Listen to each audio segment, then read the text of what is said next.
welcome to another episode of The Women of Ouija. No Ouija. And I'm Karen Dahlman.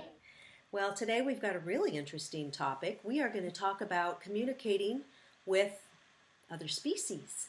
And we're going to start it off by showing you a couple of cool things that I got down in Mexico. My husband and I went down to Mexico City. We also went to Puebla, which is a colonial city, a couple of hours outside of Mexico City, and look at this cool skull. Now this is a skull from Oaxaca, which is a special mud that they make these skulls out of. And I got two black ones. They have different patterns. And then when we went to Puebla, look at this cool red one. Oh, that one's lovely, very attractive, very striking. Red. And then I've got this one is really special. This one was a little more expensive. And look at the butterfly. Beautiful pattern work. On it, beautiful patterns. Oh, is that a butterfly on top? Yeah, the butterfly on top. Gorgeous. So, yes, nice. I've been using actually this guy here for my distance healing. I've had some clients who wanted distance healing. One lived on the East Coast. One guy's in Seattle. And so when I set my altar and I'll do the clearing and all that, and I will use the skull as that person, and I will send the Reiki to them, which has been really cool, and I love using that like a proxy. Sometimes I'll use people's pictures, but I was thinking, which these skulls made me think about that skull. What's that traveling crystal skull that goes around? What's his name? Yeah, there's actually several of them, and I met Max, one of the crystal skulls that's out of Houston, the caretakers of it. Here's my little crystal skull. It's very little. It's very cute and little. Got this in San Diego not too long ago, about a couple of years ago.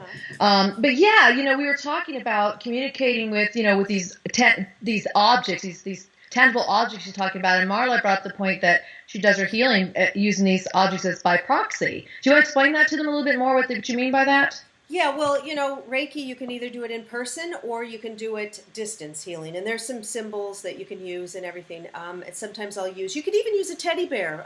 You could, but I like using a picture of the person, or I like using something to put my focus onto. And so when I got this skull, this is what I like to use my focus to, and it will go to the person because there's no time and space with energy. Energy is all over, and we can do distance healings, and I'll do it with. I have a really great healing pendulum. I'll send the Reiki. I'll clear. I can clear with my selenite wand and clear and cut cords and do everything just like I'm here in person.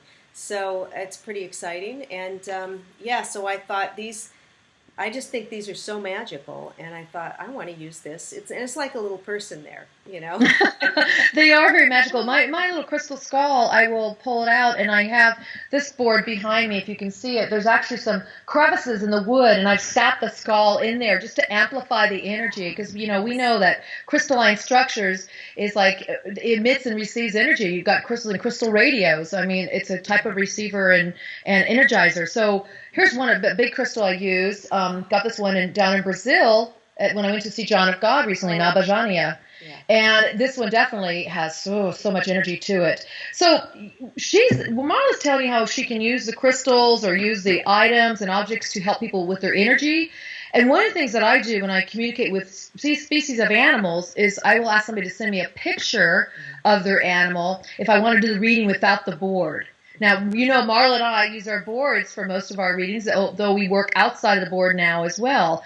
So people send me a picture, I will read it that way. The board, though, you can talk to all kinds of species.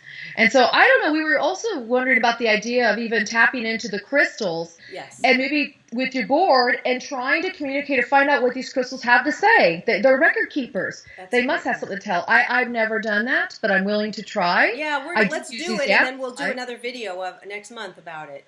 And if you've done it, make sure you tell us below, because we want to know. But I do want to say, talking about communicating with different species, one thing I've learned over the years is that you can communicate with any type of sentient being. Any sentient being that has a consciousness and awareness.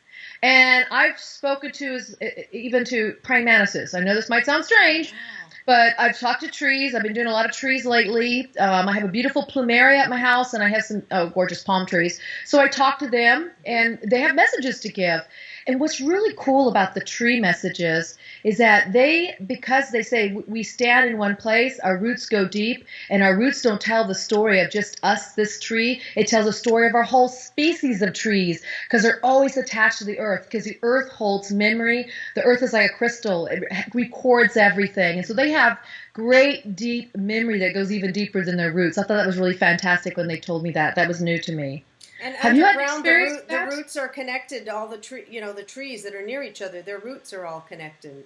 Well, it's a network. It's like the World Wide Web, and there's a network of exactly. And so when we always hear the proverbial statement about acorn inside of a seed, that's the pure, full, mature oak tree in there. It's true, because not only is it in that seed, but it's connected into the earth where the rest of their beings have been. Yes. And so they're connected through the ground. That becomes kind of their channel, their vessel to connect to all the other trees and species. They have a lot to say. So I suggest too that try talking to other types of species such as trees and animals.